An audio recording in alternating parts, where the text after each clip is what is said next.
the biggest red flag for me for Lucid is their CEOs like, we have amazing technology. We just humbly, with our best in the world technology that is second to none, which is crushing everybody, just really humbly need to execute. And it's like, yeah. And they say they're the first electric vehicle luxury company to come to market, first luxury electric vehicle to come to market. And so this is sort of a big red flag when I think of companies that they say they're competing with Tesla, or they're trying to basically copy Tesla in the Model S, but then when they talk about their competition, they don't include Tesla, and they say, you know, Tesla doesn't do luxury, we're doing luxury, we're competing with Mercedes-Benz and BMW, that's who we're focusing on. But if you think about those companies, they're getting less relevant. So I just think there's an interesting disconnect from Lucid's like paper business. It's like an MBA business model. Like, it was designed by an MBA, but when it hits the real world, I don't think this will succeed. So like, for instance, Lucid brags about a $650 million reservation backlog. So first of all, if you buy in at 60 billion, you're paying about 100 times the current reservation backlog of a super low margin revenue, which is ridiculous.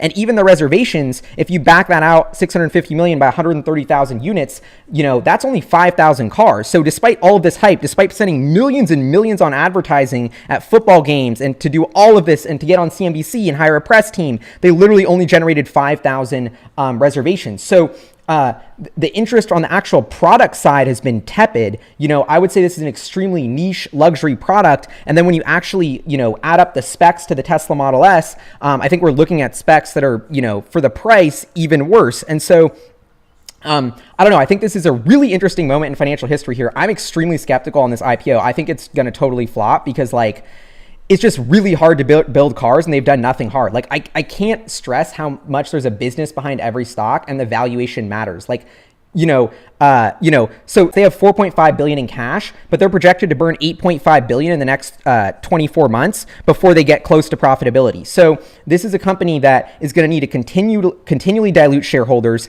Their main product is a premium electric sedan, which is more expensive with worse specs than Tesla and the Elon Musk. So like, as much as this company gets a halo effect for being in the same boat as Tesla, for being this disruptive electric vehicle niche, I'm like, wait, this is actually a huge weakness for them because they're going up against the smartest, most innovative company in the world that just refreshed their flagship electric sedan, the Plaid Model S. The Plaid Model S is faster, it has longer range, and it drives itself. So here's another big thing that I think is really interesting about Lucid is their entire focus is a lot on luxury. So it's a luxury car. It almost feels like something that you want to get driven in. This is a car that is like, you want to be chauffeured in. So that's their envision of luxury. But what they're sort of forgetting here is that these cars will have to drive themselves in the future, especially by the time that Lucid actually gets these on the road. And when you think about something that's like, okay, well, why is Tesla breaking the mold of every car company? Why is Tesla able to hit a valuation of 10 or 12x sales? It's because they have a software component to their business.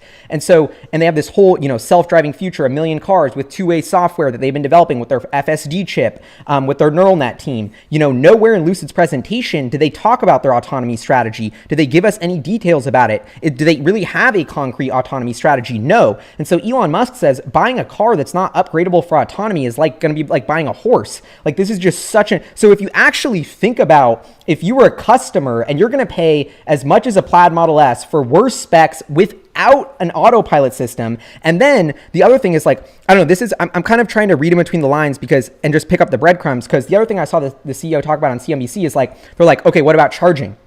He's like, charging is going to be way better than the Tesla 2. We can do 300 miles of range in 20 minutes. And that's on the flagship, groundbreaking, super luxurious thing that has no problems, Electrify America. It's like, dude, have you heard about any of these Electrify America stories? That network is garbage and it's super slow, but that's what they're relying on for charging as a super luxury experience. Like, they say Tesla's not a luxury brand, but when I go plug in my Tesla, it's at this super bougie supercharger. And with them, I'm going to be plugging in this crappy Electrify America station that's not even going to work. Like, you tell me what's luxury. You know what I mean? And so I think it's so ironic that in the same way that they say they're not competing with Tesla, like here they say Tesla's not luxury, it's innovative. We compete with these people. We don't compete with Tesla, yet their entire presentation, once you go back and like talk about the specs and who we're competing against, is all about Tesla. Like, it's all about how we're better than Tesla. It's all about how we can beat Tesla. But then technically they're not competing.